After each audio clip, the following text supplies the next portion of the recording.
5,960 ಕೋಟಿ ಬೋರ್ವೆಲ್ ಹಗರಣ ಆಗಿದೆ. ಬಿಬಿಎಂಪಿ ಮೇಲೆ ಇಡಿ ದಾಳಿ ಆಗಿದೆ. ಬಿಬಿಎಂಪಿ ಬಿಡಿ ಅಂದರೆ ಹಗರಣಗಳ ಸಂಸ್ಥೆ ಅನ್ನೋ ಕುಖ್ಯಾತಿ ಪಡಿತಾ ಇದೆ. ಈಗ ಬಿಬಿಎಂಪಿಯ ಮುಖ್ಯ ಇಂಜಿನಿಯರ್ ಕಚೇರಿ ಮೇಲೆ 7 ಇಡಿ ಅಧಿಕಾರಿಗಳ ತಂಡ ದಿಢೀರ್ ದಾಳಿ ನಡೆಸಿ ಪರಿಶೀಲನೆ ನಡೆಸಿದೆ. 2016ರಲ್ಲಿ ನಡೆದಿದೆ ಎನ್ನಲಾದ ಬೋರ್ವೆಲ್ ಹಗರಣಕ್ಕೆ ಸಂಬಂಧಿಸಿದಂತೆ ಇಡಿ ದಾಳಿ ನಡೆಸಿದೆ. ಬೆಂಗಳೂರಿನಲ್ಲಿ ಬಿಬಿಎಂಪಿ ಕೊರೆಸಿದ್ದ ಬೋರ್ವೆಲ್ನಲ್ಲಿ 960 ಕೋಟಿ ಅವ್ಯವಹಾರ ನಡೆದಿದೆ ಎಂಬ ಆರೋಪ ಕೇಳಿಬಂದಿತ್ತು. ಈ ಹಗರಣಕ್ಕೆ ಸಂಬಂಧಿಸಿದಂತೆ ತನಿಖೆ ಕೂಡ ನಡೆದಿತ್ತು. ಇದೇ ಅವಧಿಯಲ್ಲಿ ಕ್ಷೇತ್ರದಲ್ಲಿ ಕೆಲಸ ಮಾಡಿದ್ದ ಎಇಎಗಳನ್ನು ವಿಚಾರಣೆ ನಡೆಸಲಾಗಿದೆಯಂತೆ. ಬಿಜೆಪಿ ಮುಖಂಡ ಎನ್ಆರ್ ರಮೇಶ್ ಈ ಹಗರಣದ ಕುರಿತಂತೆ ಪ್ರಸ್ತಾಪಿಸಿ ದೂರು ಕೂಡ ದಾಖಲು ಮಾಡಿದ್ರಂತೆ. ಅವರ ದೂರಿನ ಆಧಾರದ ಮೇಲೆ ಇಡಿ ಅಧಿಕಾರಿಗಳು ಚೀಫ್ ಎಂಜಿನಿಯರ್ ಪ್ರಹ್ಲಾದ್ ಕಚೇರಿ ಮೇಲೆ ದಾಳಿ ನಡೆಸಿ ವಿಚಾರಣೆ ನಡೆಸಿದ್ದಾರೆ. ಸರ್, ಈಗ ಹಗರಣಕ್ಕೆ ಅಂತ ಬಂದಾಗ ಒಂದಾದ ತಕ್ಷಣ ಒಂದು ಹೊರಗಡೆ ಬರ್ತಾನೆ ಇದ್ದಾವೆ. ವಾಲ್ಮೀಕಿ ಹಗರಣ ಹೋಯ್ತು, ಇವಾಗ ಈ ಹಗರಣ ಹಿಡ್ಕೊಂತಾರೆ.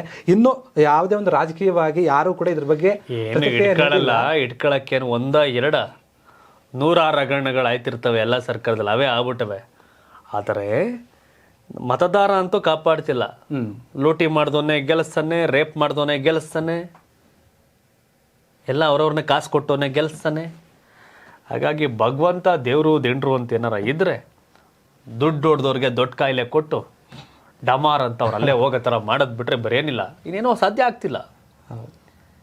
ಯಾರೋ ಲೂಟಿಕೋರ್ ಅಂತಾರೆ, ಮಾಡಿದ್ರಂತೆ ಅಂತಾರೆ, ಏನು ಗಂಟೆ ದಿನಗಟ್ಲೆ ನಮ್ಮ ಟಿ ವಿಯವ್ರು ನಾವು ತೋರಿಸ್ತೀವಪ್ಪ, ಅಲ್ಲೇ ಬೇಲ್ ತಗೊಂಡು ಆಚೆಗೆ ಬರ್ತಾರೆ, ಜೈಲಿಂದ ಫುಲ್ ಮೆರವಣಿಗೆ ಮಾಡ್ತಾರೆ, ನಾವು ಚುನಾವಣೆ ಗೆಲ್ತಾರೆ, ನೆಕ್ಸ್ಟ್ ಪೊಸಿಷನ್ಗೆ ಹೋಗ್ತಾರೆ, ಎಲ್ಲ ಆಗುತ್ತೆ. ಏನಿದು ಕತೆ? ಅಂದ್ರೆ ಒಂದು ಇಲಾಖೆಯಲ್ಲಿ ಈಗ ಮೊದಲು ಸ್ವಾತಂತ್ರ್ಯ ಟೈಮಲ್ಲಿ ಸ್ವಾತಂತ್ರ್ಯಕ್ಕಾಗಿ ಜೈಲಿಗೆ ಹೋಗಿ ಬರೋರು. ಹೌದು. ಈಗೆಲ್ಲ ರಾಜಕಾರಣಿಗಳು ಸ್ವಾತಂತ್ರ್ಯಕ್ಕೂ ಯಾವ ಊರುದ್ದಾರಕ್ಕಲ್ಲ, ಎಲ್ಲ ಅವರವರು ರೇಪ್ ಮಾಡಿ, ಕಳ್ತನ ಮಾಡಿ, ಲೂಟಿ ಮಾಡಿ ಬೇರೆ ಕಾರಣಕ್ಕೆ ಜೈಲಿಗೆ ಹೋಗಿ ಬರೋ ಸಂಖ್ಯೆ ಜಾಸ್ತಿ ಆಗಿದೆ. ಆದ್ರೆ ಸ್ವತಂತ್ರ ಹೋರಾಟಕ್ಕಾಗಿ ಹೋಗಿರ್ತಾರ ಸರ್ ಜೈಲಿಗೆ, ಅವ್ರಿಗೆ ಕೂಡ ಅಷ್ಟೊಂದು ಮರ್ಯಾದೆ ಸಿಗುತ್ತೆ ಇಲ್ಲ ಗೊತ್ತಿಲ್ಲ, ಸಿಗಲ್ಲ ಪಾಪ. ಬಟ್ ಆದ್ರೆ ಇವ್ರಿಗೆ ಮಾತ್ರ ಹೂವಿನ ಹಾರದಿಂದನೇ ತುಂಬಿಸ್ಬಿಡ್ತಾರೆ. ಸೇಬ್ನಾರ ಹೂನಾರ ಎಲ್ಲ ಮಾಡ್ತಾರೆ. ಅಂದ್ರೆ 960 ಕೋಟಿ ಹಗರಣ ಅಂದ್ರೆ ಸ್ವಲ್ಪ ಕೂಡ ಈಗ ಚರ್ಚೆ ಮಾಡ್ತಾರೆ. ಕೋಟಿ 10,000-20,000 ಕೋಟಿ ಆಗೋ ಟೈಮಲ್ಲಿ ನೀವೇನ್ರಿ ಇನ್ನು ಯಾಕಂದ್ರೆ ಏನಾದ್ರೂ ಒಂದು ವಿಷಯಗಳು ಬೇಕಲ್ಲ ಸರ್, ಈಗ ರಾಜಕೀಯವಾಗಿ ಚರ್ಚೆ ಮಾಡೋಕೆ ಅಥವಾ ವಾಗ್ದಾಳಿಯನ್ನು ನಡ್ಸೋಕೆ ಬೇಕೇ ಬೇಕು. ಯಾಕಂದ್ರೆ ಮುಂದೆ ಇನ್ನೇನು 5,000 ಅಲ್ಲ, ಸ್ಟಾರ್ಟಿಂಗ್ 5 ಒಂದಿದೆ, 960 ಕೋಟಿ.